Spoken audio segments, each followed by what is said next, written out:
Okay, let's go and take a look at this ice machine drain clog. What the hell is going on over here? For sure, the drain is somewhat clogged because otherwise you wouldn't have water. Oh, this is like all calcium buildup, I guess. Yeah. So usually, what you have to do, you have to take this whole thing apart, and then in the back there, undo it there too, because that just clogs up, overfills, and ice machine cleaner will not necessarily take care of that.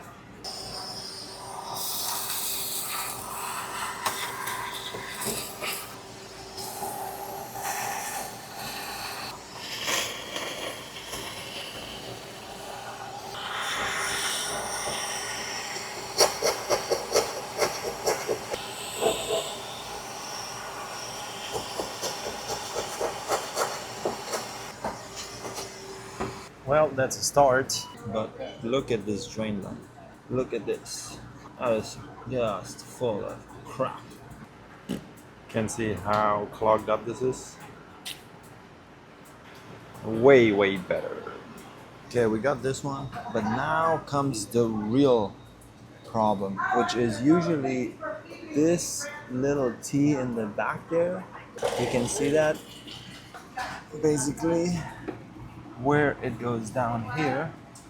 This is usually where it fails the most, where it clogs up the most because it's turning 90 degrees down. So we're gonna undo it. I'm gonna unscrew this, pull out both of them, and then we'll look at it. That was a pain in the ass, but look at this. Look at this. That is why you need to take it out and clean it.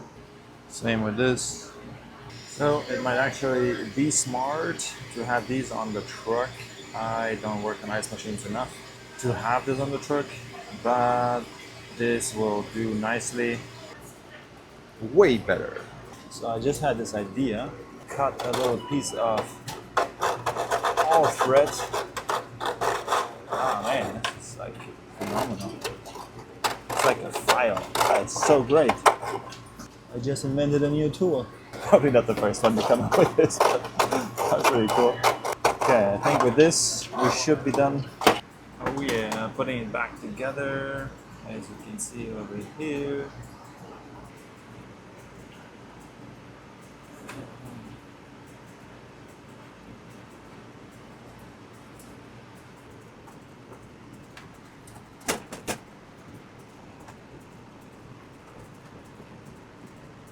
Nah, should have just put it on before. It's way easier.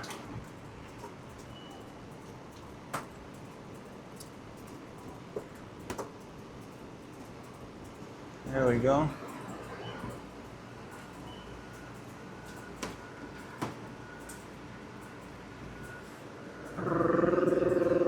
Perfection. Can you see anything? No, obviously not. Everything is in the way.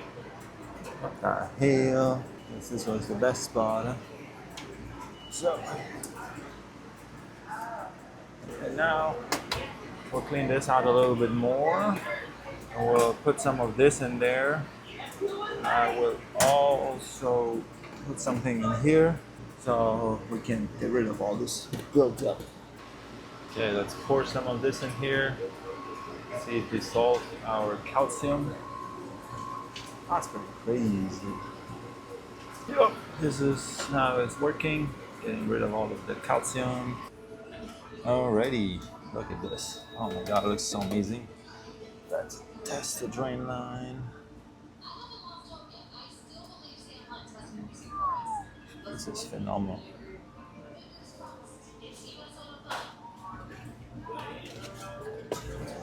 That's what we like to see.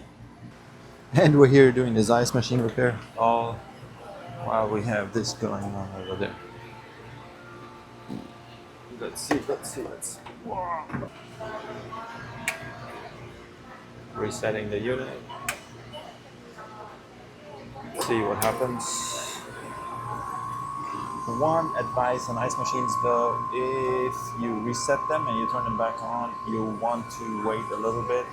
On this one it doesn't really matter because it's just constantly creating ice, but if you have the one with the sheets and it drops, you usually need like 2 to 3 drops before you can see how the ice actually looks like, because it takes time for all the refrigerant to circle through, all the temperatures to get right and everything. So don't be like overly excited when you're working on ice machines, but take your time, wait a little bit, and don't assume something is wrong just because the first drop looked kind of off. I've done that mistake before and then adjusted TXVs and stuff like that, and then you're like, yeah, messing it up even more. Let's see. Oh yeah, we are dropping ice for sure.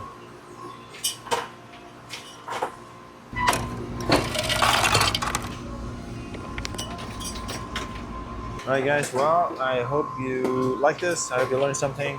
And if you are a new technician, you are serious about your trade, you want to level up, you want to be part of a community of like-minded technicians and master troubleshooting, accelerate your career, check out the HVAC School community, because so we have more in-depth courses, we have live calls every week, and an active community of over 1,100 technicians that are all there to support each other and learn from each other and make this the greatest career ever. Happy HVACing.